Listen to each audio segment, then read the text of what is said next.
I have been waiting all winter so far to make this video. It's January 10th and this is the first time we actually got a good amount of snow. Thing is, I don't have a snowplow and I don't feel like shoveling. So we're gonna take this 6-foot table, strap it to the back of my car and use it as a snowplow. Country plowing.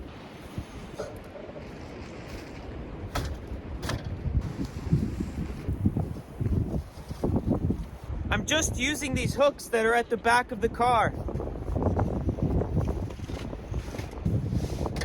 I really don't think it's gonna need more than that.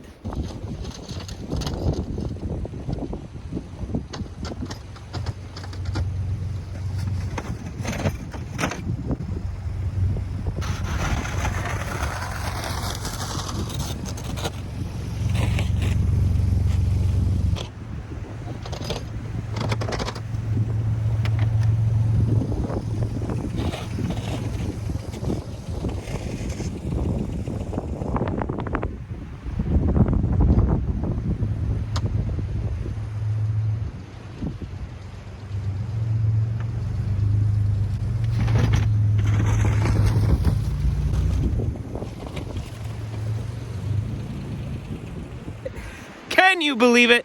I did not think that was actually gonna work so easily, but there's one thing that went wrong. I tied it into the frame here, and I guess it got stuck somewhere, so it popped the frame out. So here's our little fix. So I ran the ratchet strap through the handle, then I sent it through this anchor, brought it over, and used the full actual ratchet strap back to here. So now it's got nice tension. Make it tighter if you want. And I just did the rest of the driveway with that, so it works good. This just saved me about $2,000 to $3,000 to buy a tractor with a plow. Thanks for watching, everyone. This is Hallelujah Homesteading. Don't forget, Jesus loves you.